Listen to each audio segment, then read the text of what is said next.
저는 올해 74입니다. 남편은 77이죠. 둘이서 속초에서 평생을 살아왔어요. 젊은 시절부터 철물점을 운영하면서 손님 한 분 한 분 성심껏 모시며 살았습니다. 못 하나, 나사 하나까지 정성스레 팔았던 세월이었죠. 그렇게 악착같이 모은 돈이 제법 됐습니다. 아이들은 둘을 뒀어요. 첫째 딸과 둘째 아들. 딸은 결혼하고 캐나다로 이민을 갔습니다. 이제 얼굴 보기도 쉽지 않죠. 화상통화로 가끔 연락하는 게 전부예요. 그래도 건강하게 잘 지낸다니 다행이라고 생각했습니다. 아들은 경기도 파주에 살고 있어요. 결혼도 했고 서울까지 출퇴근하면서 직장 다니고 있습니다. 아들 사돈댁은 일산에 있어서 아들 내외랑 자주 왕래한다고 들었어요. 그것도 좋은 일이죠. 가까운 사이니까 잘 지내는 게 당연하다고 생각했습니다. 아들 월급으로는 빠듯하다는 걸 알고 있었어요. 집도 있고 살림살이도 만만치 않잖아요. 그래서 매달 100만 원씩 보내주고 있었습니다. 생활비에 보태라고요. 아들이 행복하게 살았으면 하는 마음뿐이었어요. 부모 마음이 다 그렇잖아요. 몇 달 전 친구들이 SNS라는 걸 알려줬습니다. 처음엔 뭔지도 몰랐죠. 친구 한 명이 핸드폰 조작법을 하나하나 가르쳐 줬어요. 아들하고 며느리 계정도 찾아줬고요. 그때부터 가끔 들어가서 근황을 봤습니다. 사진들이 참 많더라고요. 맛있는 음식 먹는 사진, 카페 가는 사진, 여행 가는 사진. 보면서 잘 지내는구나 싶어서 마음이 놓였어요. 그런데 자꾸 눈에 띄는 게 있었습니다. 안사돈네 부부랑 같이 찍은 사진들이었어요. 제주도 여행, 부산 여행, 강릉 여행. 네 명이 함께 웃으면서 찍은 사진들이 계속 올라왔습니다. 처음엔 좋게 봤어요. 사돈끼리 사이좋게 지내는 게 얼마나 좋은 일이냐고요. 하지만 동시에 묘한 감정도 들었습니다. 섭섭하고 서운한 마음이랄까요? 저희한테는 한 번도 같이 여행 가자는 말이 없었거든요. 전화통화도 한 달에 한두 번 하는 게 전부였어요. 그것도 제가 먼저 걸었을 때만요. 남편한테 한번 말해봤습니다. 여보, 우리도 아들이랑 같이 어디 여행 한번 가면 안 될까요? 남편은 담배 피우다 말고 고개를 저었어요. 바쁜데 뭘 그런 걸 바라나? 우리끼리 다니면 되지. 맞는 말이긴 했습니다. 아들도 직장 다니느라 바쁘고 며느리도 살림하느라 바쁘죠. 그런데 안사돈네랑은 그렇게 자주 시간을 내더라고요.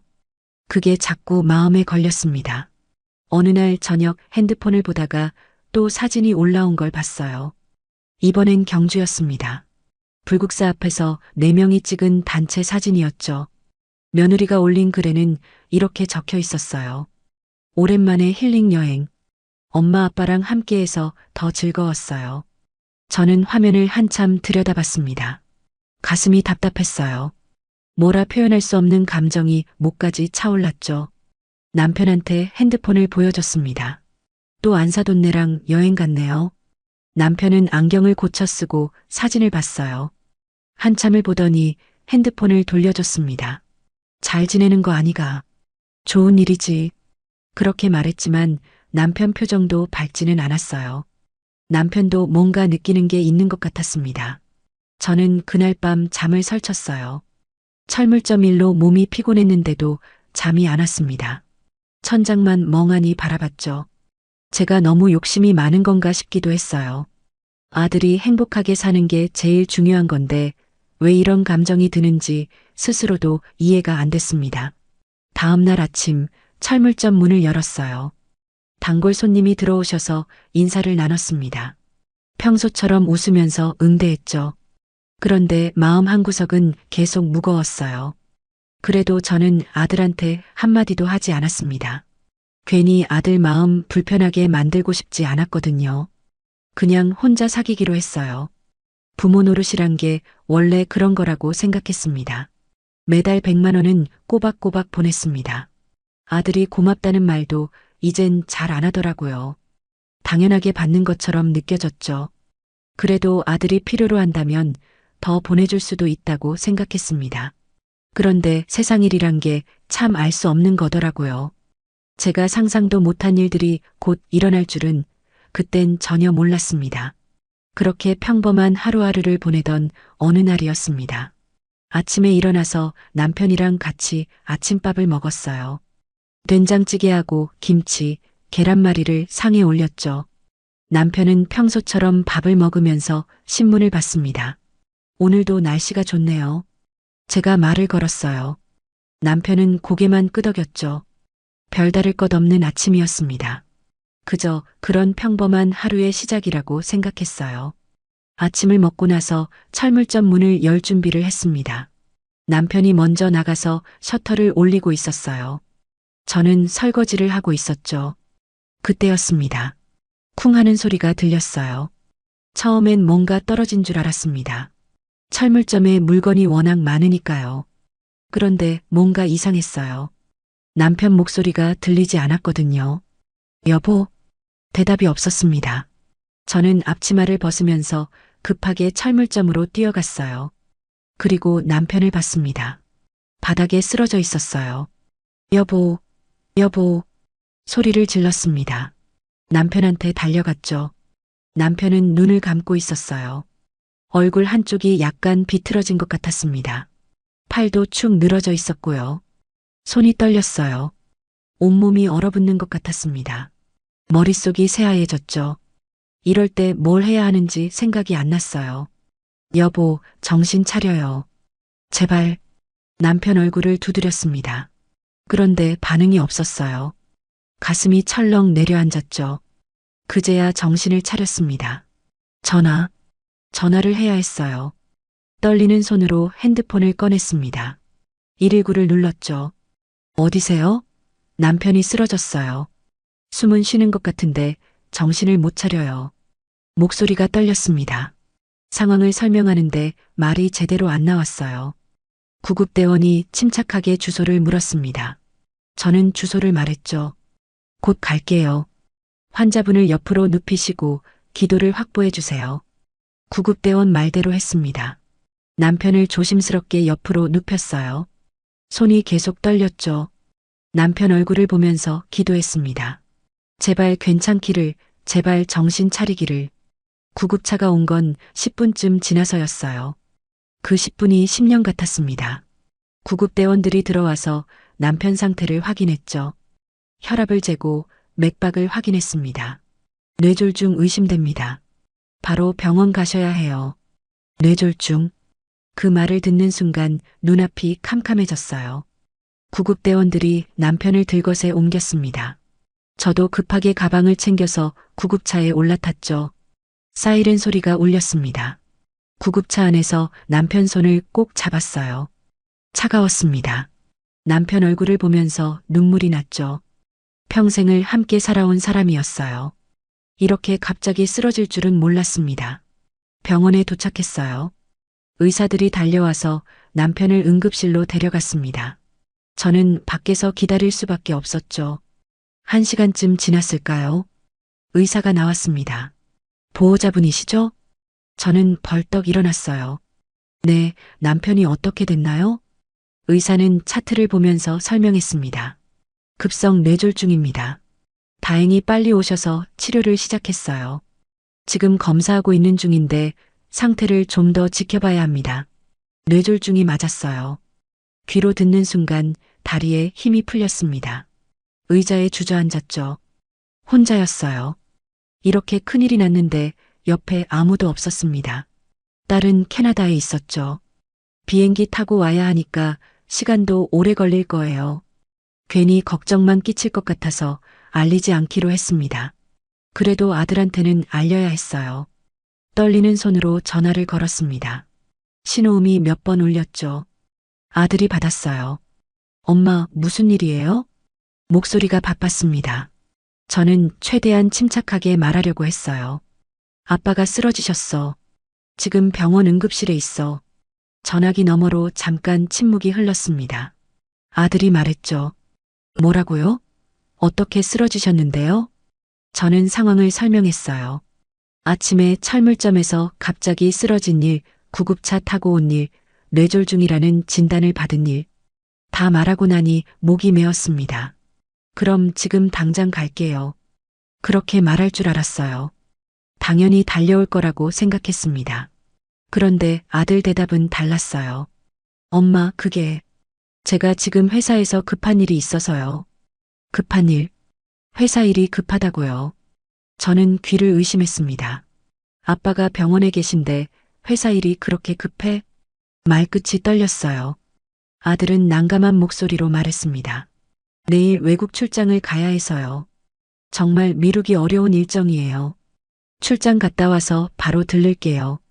이틀이면 돌아와요. 외국 출장? 이틀 후에 온다고요. 저는 할 말을 잃었습니다. 아버지가 쓰러져서 병원에 누워 있는데 출장이 더 중요하다는 말이었어요. 알겠어. 그럼 출장 잘 다녀와. 그렇게 말하고 전화를 끊었습니다. 핸드폰을 쥔 손이 떨렸어요. 이해하려고 했습니다. 회사 일도 중요하죠. 아들도 직장인이니까 어쩔 수 없는 거라고 생각하려 했어요. 그런데 가슴이 너무 아팠습니다. 충격이었죠. 이럴 때 달려와 주는 게 자식 아닌가요? 남편이 쓰러졌는데 이틀 후에 온다니요. 복도 의자에 앉아서 한참을 멍하니 있었어요. 사람들이 오가는 소리, 병원 안내 방송 소리가 들렸습니다. 그런데 제 귀엔 아무것도 들리지 않는 것 같았어요. 밤이 됐습니다. 남편은 중환자실로 옮겨졌어요. 저는 중환자실 앞 의자에서 밤을 지샜습니다. 눈을 감아도 잠이 안 왔어요. 남편 생각, 아들 생각이 머릿속을 떠나지 않았죠. 새벽이 밝아왔습니다. 간호사가 와서 잠깐 면회할 수 있다고 했어요. 중환자실에 들어가서 남편을 봤습니다. 산소 마스크를 쓰고 누워 있었어요. 여전히 의식은 없었죠. 남편 손을 잡았습니다. 따뜻해졌더라고요. 그게 그나마 다행이었어요. 여보, 괜찮아질 거예요. 꼭 괜찮아질 거예요. 속삭였습니다. 남편이 들을 수 있을지 없을지 모르지만 계속 말을 걸었어요. 면회 시간이 끝나고 다시 밖으로 나왔습니다. 복도로 나오면서 문득 핸드폰이 생각났어요. 저는 핸드폰을 켰습니다. 몇 개의 알림이 떠 있었죠. 그 중에 SNS 알림이 있었어요. 며느리가 사진을 올렸다는 알림이었습니다. 무심코 눌러서 들어갔어요. 그리고 저는 그 자리에 얼어붙었습니다. 사진이었습니다. 온천 사진이었어요. 며느리가 올린 사진 속에는 4명이 있었습니다. 아들, 며느리, 그리고 안사돈 부부. 4명이 일본 전통 온천복을 입고 환하게 웃고 있었어요. 손이 떨렸습니다. 핸드폰을 떨어뜨릴 뻔했죠. 다시 사진을 봤어요. 분명했습니다. 일본 온천이 맞았어요. 며느리가 쓴 글을 읽었습니다. 힐링이 필요했는데 딱 좋은 타이밍. 부모님과 함께하는 일본 온천 여행. 너무 행복해요. 저는 떨리는 손으로 사진을 넘겼습니다. 여러 장이 있었어요. 공항에서 찍은 사진, 비행기 안에서 찍은 사진, 료칸 앞에서 찍은 사진. 날짜를 확인했습니다. 어제 올라온 사진이었어요. 어제요. 남편이 쓰러진 바로 그날이었습니다. 머릿속이 하얘졌어요. 외국 출장이라고 했던 말이 떠올랐습니다. 급한 일정이라고 했죠. 미루기 어렵다고 했어요. 거짓말이었습니다. 전부 거짓말이었어요. 아들은 출장을 간 게 아니었습니다. 여행을 간 거였어요. 안사돈네랑 같이 일본 온천 여행을 간 거였죠. 아버지가 병원에 쓰러져 있는데요. 병원 복도 의자에 주저앉았습니다. 다리에 힘이 풀렸어요. 가슴이 찢어지는 것 같았습니다. 숨을 쉬기가 힘들었어요. 믿을 수가 없었습니다. 제 아들이 이럴 수 있다니요. 평생 키우고 사랑으로 보살펴온 아들이 이런 짓을 할 수 있다니요. 핸드폰 화면을 다시 봤어요. 사진 속 아들 얼굴은 정말 행복해 보였습니다. 환하게 웃고 있었죠. 며느리도 안사돈 부부도 모두 즐거워 보였어요. 그 순간 제가 바보 같았습니다. 매달 100만 원씩 보내준 게 떠올랐어요. 생활비 보태라고 조금이라도 편하게 살라고 보낸 돈이었죠.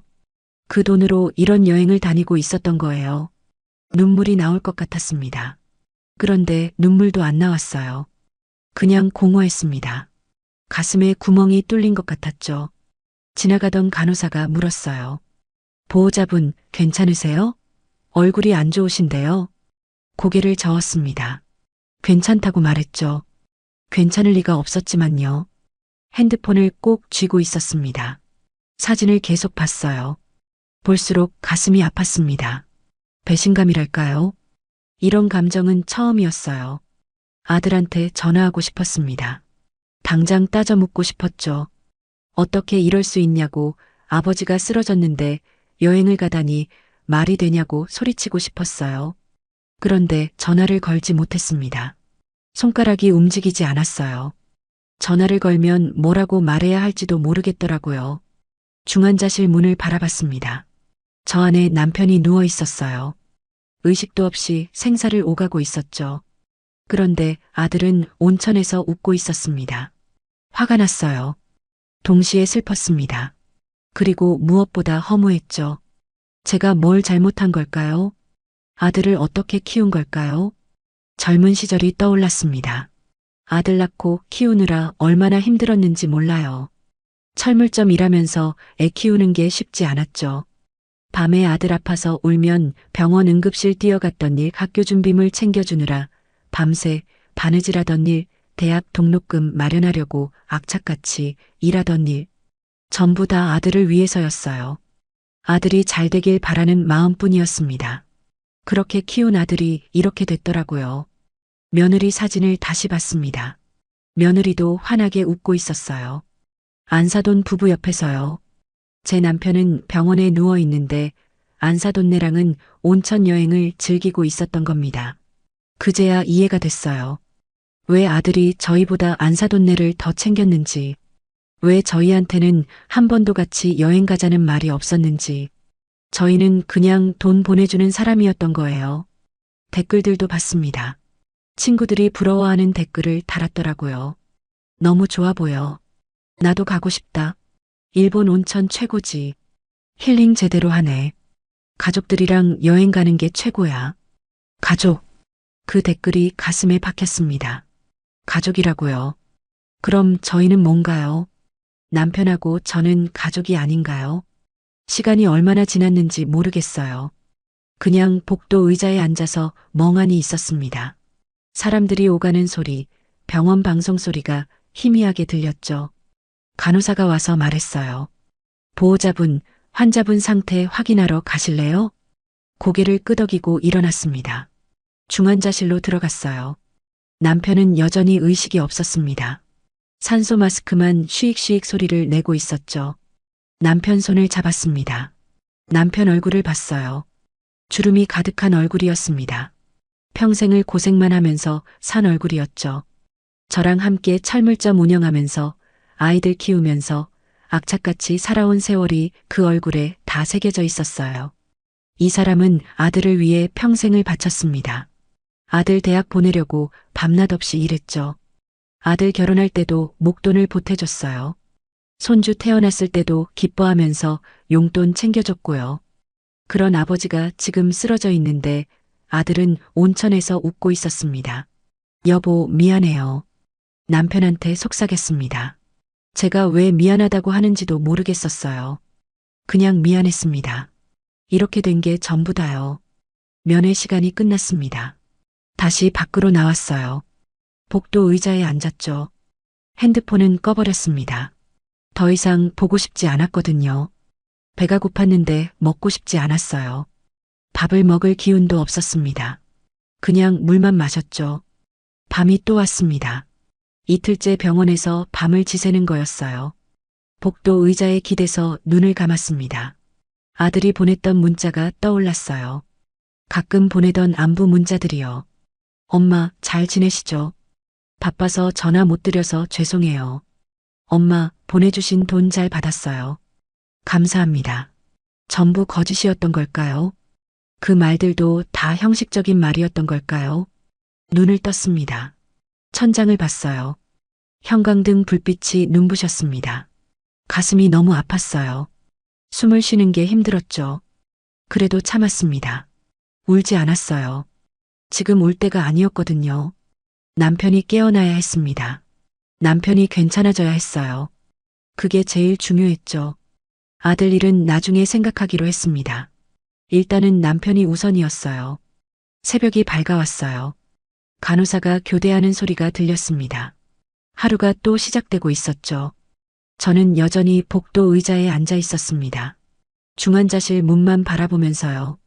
사흘째 되는 날 아침이었습니다. 병원 복도에서 졸다 깬 거였어요. 목이 뻐근했습니다. 온몸이 쑤셨죠. 세수를 하러 화장실에 갔어요. 거울을 봤습니다. 제 얼굴이 말이 아니었어요. 눈은 퉁퉁 부어 있고 얼굴은 핏기 하나 없었죠. 머리카락도 헝클어져 있었습니다. 찬물로 얼굴을 씻었어요. 정신을 차리려고 했죠. 그런데 쉽지 않았습니다. 머릿속이 계속 복잡했거든요. 화장실에서 나오는데 핸드폰이 울렸습니다. 아들이었어요. 심장이 철렁 내려앉았죠. 전화를 받았습니다. 엄마, 저예요. 아들 목소리였어요. 평소와 똑같은 목소리였습니다. 저는 아무 말도 못했어요. 엄마, 들어가셨어요? 지금 병원 가는 중이에요. 30분쯤 있으면 도착할 것 같아요. 병원에 온다고요. 드디어 온다는 거였습니다. 가슴이 두근거렸어요. 화가 났는지 슬펐는지 뭔지 모를 감정이 몰려왔죠. 알았어. 기다릴게. 짧게 대답하고 끊었습니다. 더 이상 말할 수가 없었거든요. 복도 의자에 다시 앉았어요. 손을 꼭 쥐었습니다. 떨렸죠. 아들을 만나면 뭐라고 말해야 할까요? 따져 물어야 할까요? 소리를 질러야 할까요? 그런데 이상했습니다. 화를 내고 싶은데 힘이 없었어요. 그냥 허무했습니다. 텅 빈 것 같았죠. 30분이 지났습니다. 복도 끝에서 아들이 보였어요. 며느리도 같이 왔더라고요. 둘이 나란히 걸어오고 있었습니다. 아들 얼굴을 봤어요. 그을린 얼굴이었습니다. 온천 여행 다녀온 얼굴이었죠. 며느리도 마찬가지였어요. 피부가 좋아 보였습니다. 바로 여행 다녀온 사람의 얼굴이었죠. 엄마, 아들이 저를 불렀습니다. 제 옆에 와서 앉았어요. 며느리도 옆에 섰고요. 아빠는 어떠세요? 아들이 물었습니다. 걱정하는 표정이었어요. 연기 같았습니다. 제게는 그렇게 보였죠. 의식은 아직 없어. 중환자실에 계셔. 담담하게 대답했습니다. 아들은 고개를 끄덕였어요. 출장 다녀오느라 늦어서 죄송해요. 정말 급한 일이었어요. 출장? 또 그 말을 하더라고요. 거짓말을 계속하는 거였습니다. 제 앞에서요. 며느리가 말했어요. 어머님, 고생 많으셨어요. 혼자 계시느라 힘드셨죠. 걱정하는 척이었습니다. 제게는 전부 다 거짓으로 들렸어요. 괜찮아. 익숙해. 그렇게만 말했습니다. 아들이 제 얼굴을 봤어요. 엄마, 많이 피곤해 보이세요.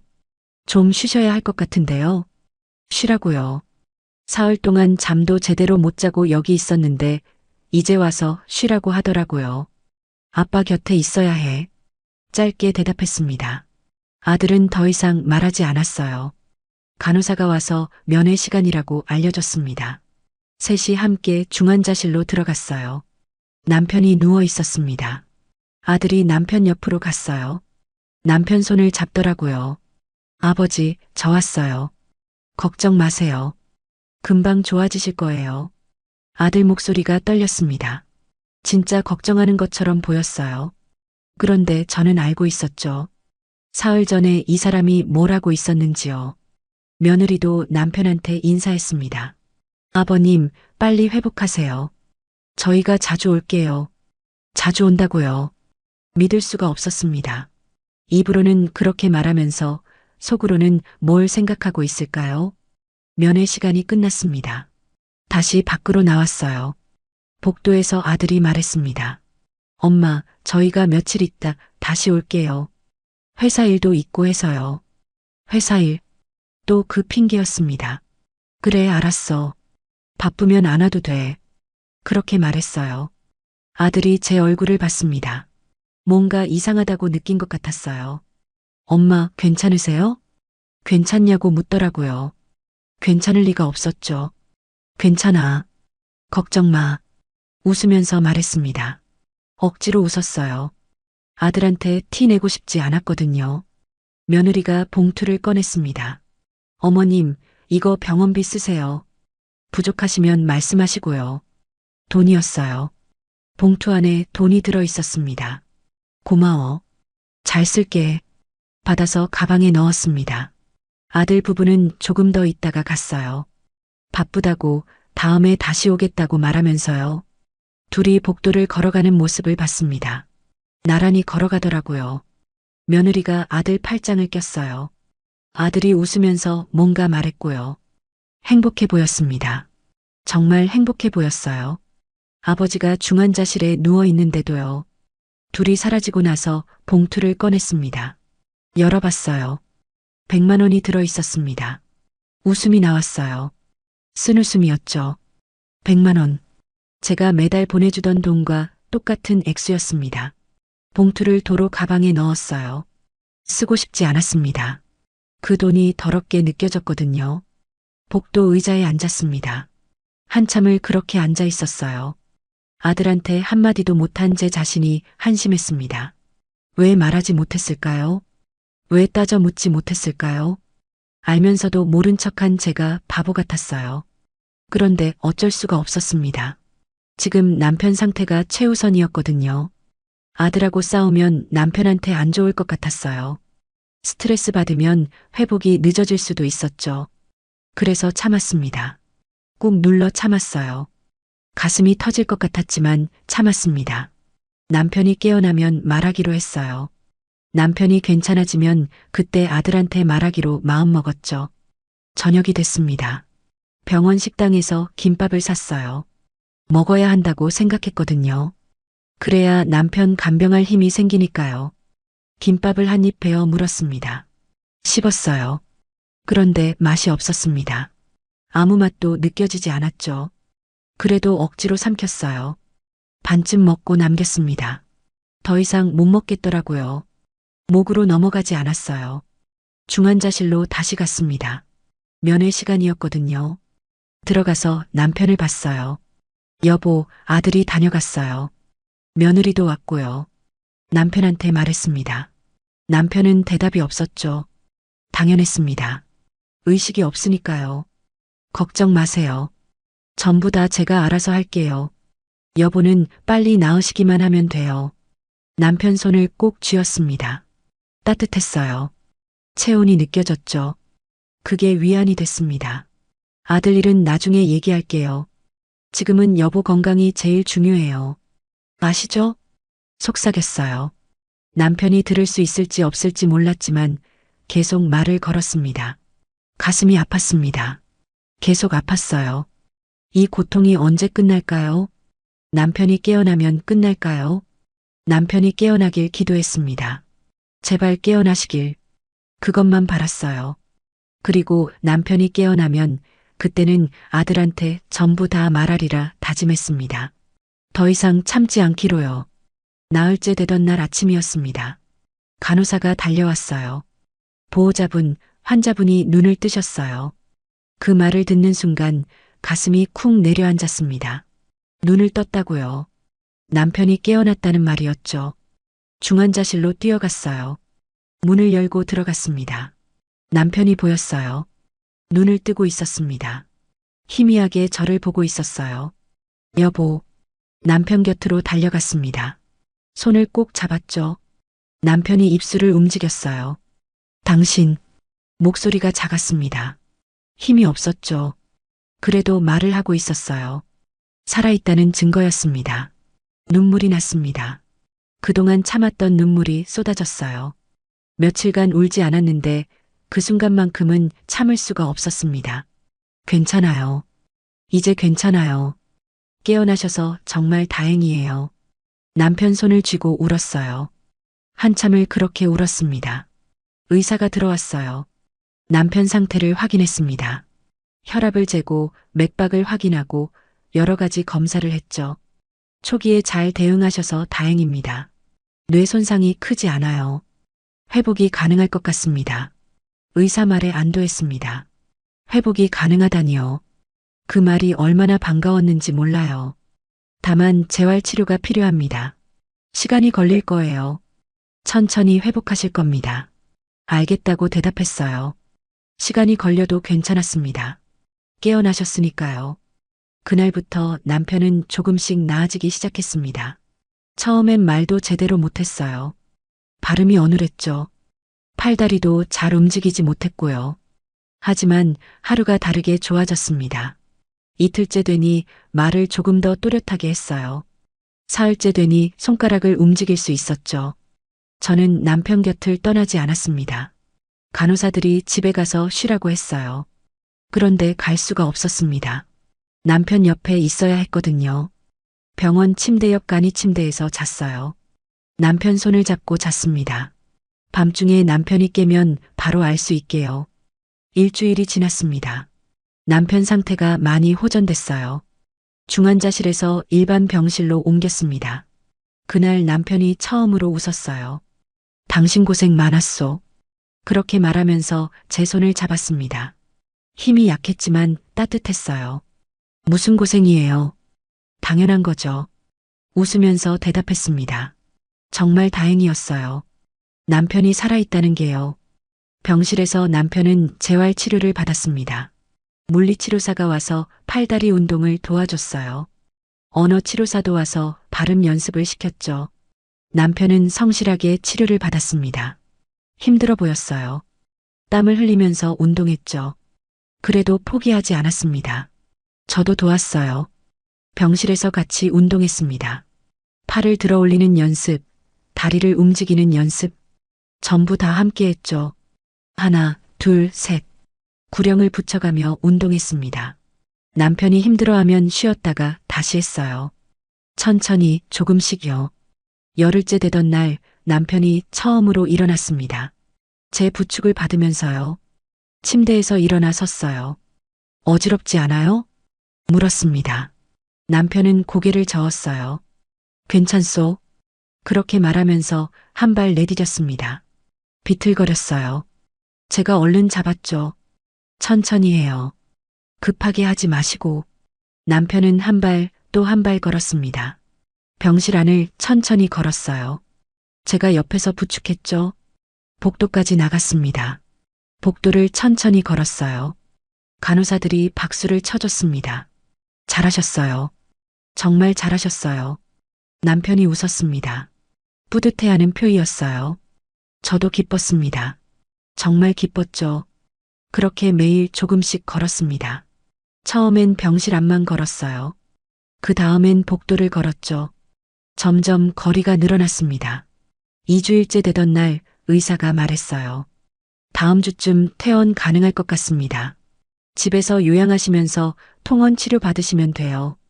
퇴원. 그 말이 얼마나 반가웠는지 몰라요. 드디어 집으로 갈 수 있다니요. 남편한테 말했습니다. 여보, 들었죠? 다음 주에 집에 갈 수 있대요. 남편이 고개를 끄덕였어요. 다행이요. 이제 집에 가고 싶소. 저도 집에 가고 싶었습니다. 얼마 만에 집에 가는 건지 모르겠더라고요. 한 달은 좋게 된 것 같았어요. 그런데 문득 생각났습니다. 아들 일이요. 아들은 그동안 2번 더 왔었어요. 일주일에 한 번씩 왔죠. 올 때마다 과일을 사왔습니다. 병문안 온 사람처럼 행동했어요. 저는 그때마다 아무 말도 하지 않았습니다. 웃으면서 맞아줬죠. 고맙다고 말했고요. 남편한테도 말하지 않았습니다. 남편이 알면 속상해할 것 같았거든요. 회복하는데 방해가 될 것 같았어요. 그래서 계속 참았습니다. 가슴속에 응어리를 꾹꾹 눌러 담았죠. 하지만 이제는 달랐습니다. 남편이 많이 좋아졌어요. 퇴원도 할 수 있게 됐고요. 이제는 말해도 되겠다고 생각했습니다. 더 이상 참을 필요가 없었죠. 남편이 완전히 회복되면 아들을 불러야겠다고 마음먹었습니다. 그리고 전부 다 얘기하기로요. 병실 창밖을 봤어요. 날씨가 좋았습니다.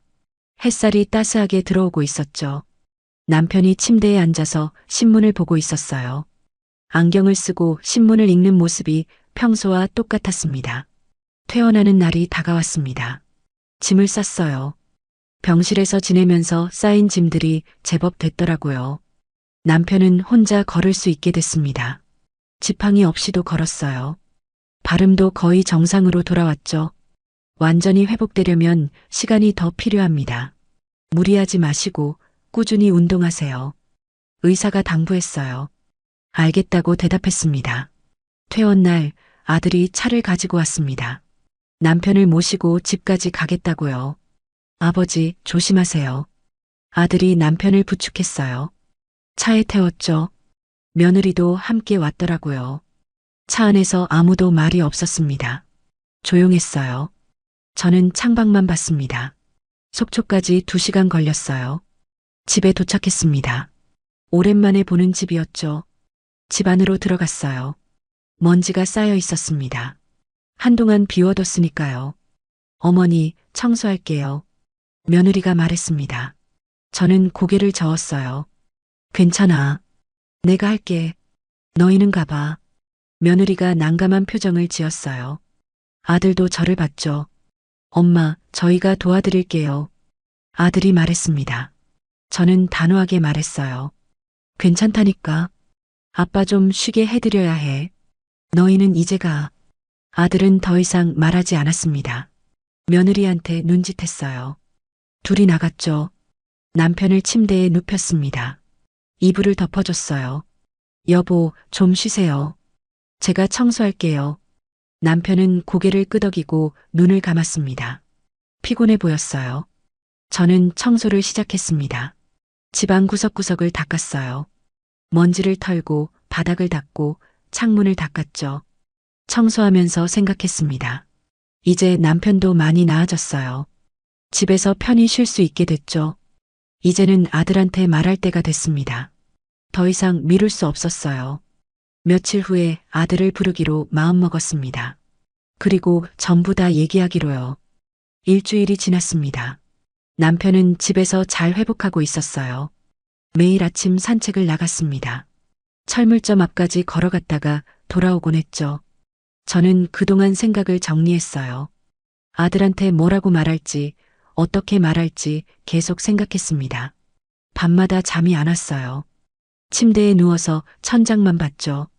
이렇게 하는 게 맞는 건지, 너무 가혹한 건 아닌지 고민했습니다. 하지만 결심은 변하지 않았어요. 해야 할 말은 해야 했거든요. 어느 날 아침 남편한테 말했습니다. 여보, 아들 좀 불러야겠어요. 남편이 저를 봤어요. 무슨 일이요? 물었습니다. 저는 잠시 망설이다가 말했어요. 할 얘기가 있어요. 중요한 얘기예요. 남편은 더 이상 묻지 않았습니다. 제 표정을 보고 뭔가 느낀 것 같았어요. 아들한테 전화를 걸었습니다. 신호음이 울렸죠. 아들이 받았어요. 엄마, 무슨 일이세요? 급한 일이 있어. 이번 주말에 내려올 수 있어? 주말이요? 무슨 일인데요? 와보면 알아. 며느리도 같이 데려와. 짧게 말하고 끊었습니다. 더 이상 설명하고 싶지 않았거든요. 주말이 됐습니다. 토요일 오후였어요. 아들이 전화했습니다. 엄마, 지금 출발했어요. 2시간 후에 도착할 것 같아요. 알겠다고 대답했습니다. 전화를 끊고 남편을 봤어요. 여보, 준비됐어요? 남편이 고개를 끄덕였습니다. 남편한테는 어제 전부 다 얘기했어요. 아들이 한 일을요. 남편은 처음엔 믿지 못하겠다는 표정이었습니다. 그러다가 화가 났어요. 얼굴이 빨개졌죠. 그 자식이 어떻게 그럴 수가 있소? 남편이 떨리는 목소리로 말했습니다. 저는 남편을 진정시켰어요. 흥분하시면 안 돼요. 몸 상하시면 어떡해요. 남편은 심호흡을 했습니다. 진정하려고 애쓰는 게 보였어요. 당신 생각대로 하시오. 나는 당신 결정을 따르겠소. 남편이 말했습니다. 저는 고마웠어요. 남편이 제 편이 되어줘서요. 2시간이 지났습니다. 차 소리가 들렸어요. 아들이 온 거였죠. 현관문이 열렸습니다. 아들과 며느리가 들어왔어요. 엄마 왔어요. 아들이 말했습니다. 환하게 웃고 있었어요. 며느리도 밝은 표정이었죠. 들어와. 앉아. 거실 소파를 가리켰습니다. 아들 부부가 나란히 앉았어요. 저와 남편도 맞은편 소파에 앉았습니다. 침묵이 흘렀어요. 무거운 침묵이었죠. 무슨 일이세요? 급하다고 하셔서 왔는데요. 아들이 물었습니다. 저는 아들 얼굴을 봤어요. 평범한 얼굴이었습니다. 아무것도 모르는 얼굴이었죠. 너희한테 할 말이 있어서 불렀어. 천천히 말했습니다. 아들이 고개를 갸웃했어요. 뭔데요? 아빠가 쓰러진 날 기억나니? 물었습니다. 아들 표정이 굳어졌어요. 네, 물론이죠. 그때 너 뭐 한다고 했지? 아들이 입술을 깨물었습니다. 뭔가 눈치챈 것 같았어요. 출장이요. 외국 출장 간다고 했죠. 맞아. 출장. 고개를 끄덕였습니다. 그리고 핸드폰을 꺼냈어요. 며느리가 올렸던 사진을 찾았습니다. 일본 온천 사진이요. 이게 출장이니? 핸드폰을 아들한테 내밀었습니다. 아들이 화면을 봤어요. 얼굴이 하얘졌죠. 며느리도 화면을 봤습니다. 입을 벌린 채 굳어 있었어요. 엄마, 이건... 아들이 말을 더듬었습니다. 저는 손을 들어 막았어요. 변명은 듣고 싶지 않아. 차갑게 말했습니다. 아들이 입을 다물었어요. 아빠가 병원에 쓰러져 계실 때 너희는 온천 여행을 갔더구나. 안사돈네랑 같이. 한 글자 한 글자 또박또박 말했습니다. 아들이 고개를 숙였어요. 죄송해요, 엄마. 죄송하긴 뭐가 죄송해. 아빠한테 죄송하다고 해야지. 남편을 가리켰습니다. 아들이 남편을 봤어요. 남편은 차갑게 아들을 바라보고 있었죠. 아버지, 정말 죄송합니다. 아들이 떨리는 목소리로 말했습니다.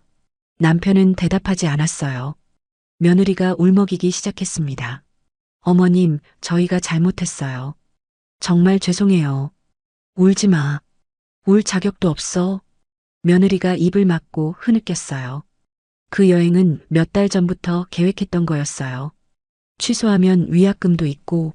아들이 변명하기 시작했습니다. 저는 손을 들어 막았어요. 그만해. 더 듣고 싶지 않아. 아들이 입을 다물었습니다. 거실에 침묵만 흘렀어요. 매달 100만 원씩 보냈지. 생활비 보태라고. 말을 이었습니다. 아들이 고개를 끄덕였어요. 그 돈으로 이런 여행 다닌 거니? 물었습니다. 아들이 대답하지 못했어요.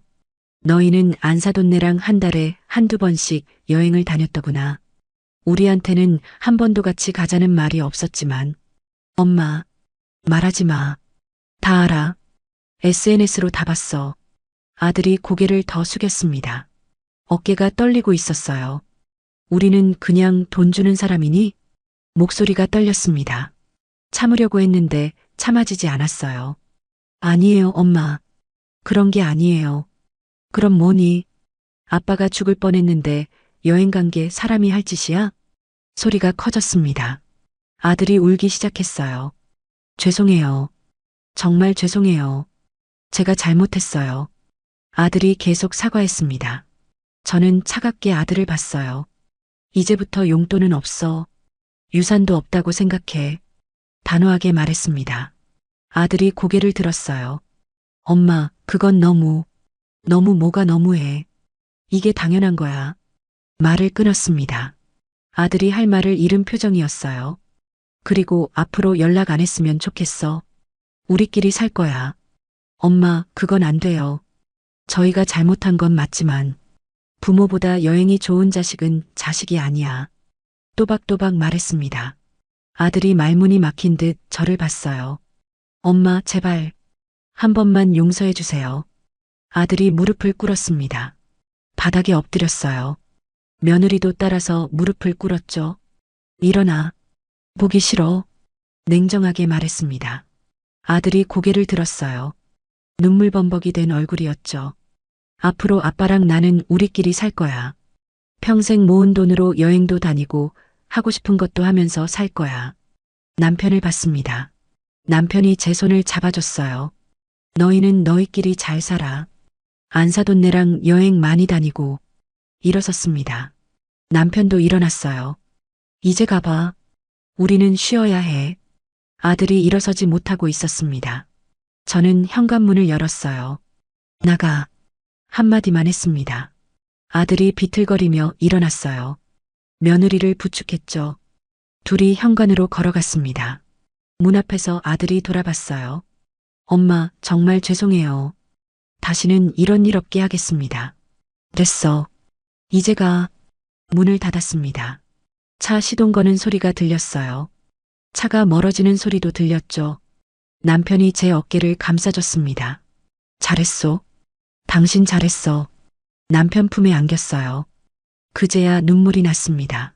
참았던 눈물이 쏟아졌죠. 한참을 울었습니다. 남편 품에서 한참을 울었어요. 울고 나니 속이 시원했습니다. 가슴에 맺혔던 응어리가 풀린 것 같았어요. 이제 끝이었습니다. 정리가 된 거였죠. 그날 밤 잠이 잘 왔습니다. 오랜만에 푹 잤어요.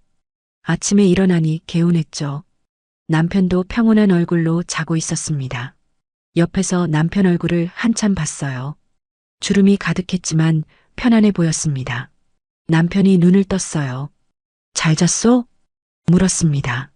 저는 고개를 끄덕였어요. 오랜만에 잘 잤어요. 정말 그랬습니다. 몇 달 만에 제대로 잔 것 같았어요. 아침을 먹으면서 남편이 말했습니다. 이제 우리 여행이나 다녀볼까? 여행요? 고개를 갸웃했어요. 남편이 웃으면서 말했죠. 평생 철물점만 하느라 구경도 제대로 못했잖소. 이제 좀 놀아도 되지 않겠소?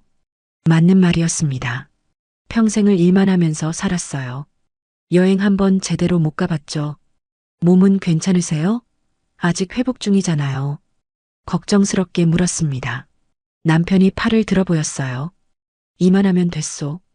의사도 운동 많이 하라고 했잖소. 여행 다니면서 걷는 게 운동이지. 웃으면서 말했습니다. 생각해보니 그럴듯했어요. 그럼 어디로 갈까요? 물었습니다. 남편이 턱을 괴고 생각했어요. 제주도는 어떻소? 한 번도 안 가봤잖소. 제주도. 평생 한 번도 가보지 못한 곳이었습니다. 늘 가고 싶었는데 기회가 없었죠. 좋아요. 제주도 가요. 환하게 웃으며 대답했습니다. 남편도 웃었어요. 그날부터 여행 준비를 시작했습니다. 인터넷으로 숙소를 알아봤어요. 친구한테 물어보기도 했죠. 제주도 가려고요? 좋겠네. 난 작년에 다녀왔는데 정말 좋더라. 친구가 부러워했습니다. 가볼 만한 곳들을 알려줬어요. 맛집도 추천해줬죠. 일주일 후 비행기를 탔습니다. 생전 처음 타보는 비행기였어요. 남편도 처음이었죠. 떨리는구먼. 남편이 제 손을 꼭 잡았습니다. 저도 떨렸어요. 비행기가 이륙하면서 몸이 둥둥 뜨는 느낌이 났죠. 창밖을 봤습니다. 구름이 보였어요. 하늘 위를 날고 있다는 게 신기했습니다. 여보, 저것 좀 봐요. 남편한테 창밖을 가리켰어요. 남편도 창밖을 봤습니다. 감탄하는 표정이었죠. 1시간쯤 지나서 제주도에 도착했습니다. 공항을 나오니 바람이 불었어요. 속초와는 다른 바람이었습니다. 렌터카를 빌렸어요. 남편이 운전했습니다. 회복하면서 운전 연습도 했거든요. 조심히 가요. 옆자리에서 남편을 봤습니다. 남편이 웃으면서 시동을 걸었어요. 숙소로 가는 길, 창밖 풍경이 아름다웠습니다. 바다가 보였어요. 푸른 바다였죠. 와, 정말 예쁘네요. 감탄했습니다. 남편도 고개를 끄덕였어요. 숙소에 짐을 풀고 밖으로 나왔습니다. 해변을 걸었어요. 모래사장이 부드러웠습니다. 여보, 손 잡아요. 남편 손을 잡았습니다. 둘이 나란히 걸었어요. 파도 소리가 들렸죠. 얼마 만에 이렇게 걷는 건지 몰랐습니다. 남편이랑 단둘이 산책하는 게요. 행복하오? 남편이 물었습니다. 저는 고개를 끄덕였어요. 너무 행복해요. 정말 그랬습니다. 가슴이 따뜻했어요. 오랜만에 느끼는 평온함이었죠. 다음 날 한라산에 갔습니다. 정상까지는 못 올라갔어요. 남편 몸 상태를 생각해서 중턱까지만 갔죠. 그래도 좋았습니다. 공기가 맑았어요. 나무들이 울창했고요.